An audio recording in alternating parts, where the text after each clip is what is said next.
অসম ক আজি বা অসমীয়া বেয়াকে নকব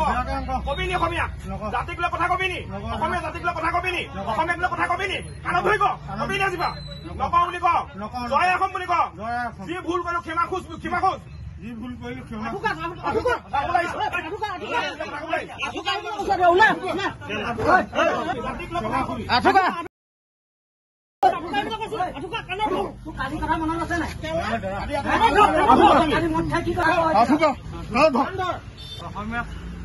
বেয়া ব্যৱহাৰ নকওঁ এখন বিহাৰ নহয় জয় অসম ক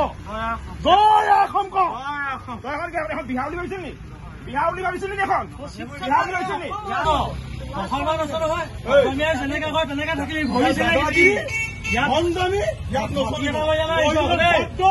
গুণ্ডাও হয় বুজি পাইলে প্ৰয়োজনত গুণ্ডাও আৰু প্ৰয়োজন হয় শুনলি না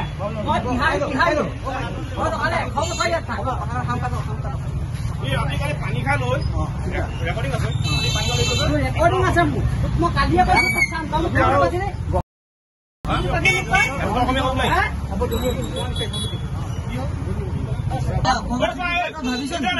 আমি জাতীয় সংগ্ৰামী অসমৰ সৈনিক হয় চিনি পাইছ নাই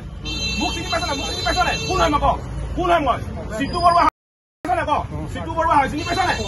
ইয়াত থাকিবি অসমীয়া সন্মান কৰিব লাগিব দেই অসমীয়া অভদ্ৰামী কৰি কিন্তু কথা বেয়া হৈ যাব একদম লাষ্ট ৱাৰ্ণিং দিছো বুলিলি নহয় দোকান খুলিছে ক'বলগীয়া একো নাই কিন্তু অসমীয়া সন্মান কৰিব লাগিব বেয়াকে কিবা এটা শুনিবলৈ তই চাই তাকে দিবি কালি তই কি এতিয়া কচোন কালি কি কি শব্দকেইটা এতিয়া কওঁ তই কি কলো অসমত থাকিলে অসমীয়া বিহাৰ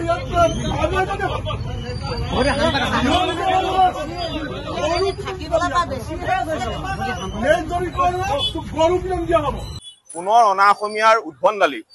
অভদ্ৰামী আৰু অসভ্যালি বৃদ্ধি পাইছে যোৱাকালি এজন বিহাৰী সম্প্ৰদায়ৰ যুৱকে এজন অসমীয়া যুৱকক ঘৰত সোমাই গৈ অসমীয়া জাতিক ধৰি অপমান কৰিছে নানা অশ্লীল বাক্য তেওঁ মুখৰ পৰা আমি ওলোৱা শব্দ শুনিবলৈ পাইছো আমাৰ ৰেকৰ্ডিং আছে আৰু গতিকে আমি জাতীয় সংগ্ৰামী অসমৰ এটা কথা স্পষ্ট আমি অসমত থকালৈকে কোনো অনা অসমীয়া দপদপনি আমি হ'ব নিদিওঁ গতিকে আজি আমাৰ ষ্টাইলত আমি তেওঁক মৰম কৰিছো সঁচা কথা আমাৰ ষ্টাইলত আমি বুজাই দিয়া হৈছে যে অসমীয়া জাতিক যদি কোনোবাই অসন্মান কৰে যদি প্ৰতাৰণা কৰে অসন্মান কৰে তাৰ উত্তৰ কি হ'ব আমি বুজাই দিছো আজি জাতীয় সংগ্ৰামী অসমৰ সতীৰ্থসকলে বুজাই দিছে আমাৰ কথা স্পষ্ট এখন অসমত থাকিলে অসমীয়া মানুহক সন্মান কৰিব লাগিব শ্ৰদ্ধা কৰিব লাগিব যিয়ে অসমীয়া মানুহক সন্মান নকৰিব শ্ৰদ্ধা নজনাব আৰু অসমীয়া ভাষাক যিয়ে অশালীল ব্যৱহাৰ কৰিব তেওঁৰ কিন্তু বিহিত ব্যৱস্থা আমি ল'বলৈ আমি বাধ্য আমি ল'মেই অসমীয়া জাতিক চেতৰ জাতি বুলি কৈছে এইটো যিটো আমি আপোনালোকৰ ইয়াত ক'ব নোৱাৰো অসমীয়া জাতিৰ চেতৰ জাতি গতিকে আমাৰ এই কথাবিলাক স্পষ্ট অসমত থাকিলে অসমীয়া ভাষাক শ্ৰদ্ধা কৰিব লাগিব অসমীয়া মানুহক সন্মান কৰিব লাগিব অসমত থাকি অসমৰ মাটি পানী বায়ু সেৱন কৰি অসমীয়া জাতিক অসমীয়া অপমান কৰিব অসমীয়া ভাষাক অপমান কৰিব তেনেধৰণৰ অনা অসমীয়া কিন্তু আমি কঠোৰভাৱে বিহিত ব্যৱস্থা যি ল'ব লাগে আমি ল'ম আৰু লৈছো নামটো নাজানো আমি বিহাৰী সম্প্ৰদায় বুলি গম পাওঁ আমি আৰক্ষী কাকচুবা আমি যাম আৰক্ষী খাবলৈ যাম কালি ৰাতিপুৱা আৰক্ষীক আমি এজাহাৰ দাখিল কৰিম কালি মই 10 মান বজাত তেখেতে আহি পেলাই ঘৰত মানে সাংঘাতিক বেয়া কথা কৈ পেলাই মানে গালি সপনি পাৰি আছে বাহিৰতে তাৰপৰা তেনেকুৱাত মই বাহিৰৰ পৰা মোক খিৰিকী খুলি পেলাই মই তেখেতক কৈছো যে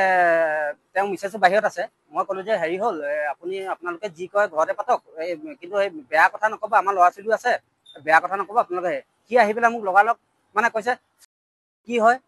তই অসমীয়া তই তোৰ বালখন আমুক তামুক এই ভাবুকি দিবলৈ আহিছ মোৰ ৰেকৰ্ডিং আছে গোটেইখিনি মোৰ ওচৰত গোটেইখিনি ৰেকৰ্ডিং আছে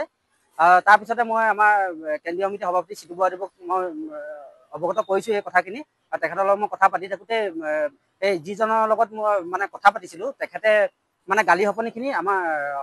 চিটু বৰাদেৱে শুনিছে আৰু তেখেতৰ ওচৰতো ৰেকৰ্ডিং আছে মোৰ ওচৰতো আছে হা আজি একো হোৱা নাই আজি তেখেতক আমি এতিয়া সুধিবলৈ আহিলোঁ তেখেতেও কিছুমান কিবা কিবি কথা ক'লে তাৰপিছত আমি ভালকৈ তেওঁৰ লগত কথা পাতিছোঁ ক্ষমা এতিয়া খুজিছে হয় ক্ষমা খুজিছে আমি কাইলৈ তেওঁৰ ওপৰত আমি চিটু বৰাদেৱে ক'লে আমি তেওঁৰ ওপৰত আমি থানাত এজাহাৰ দিম ধন্যবাদ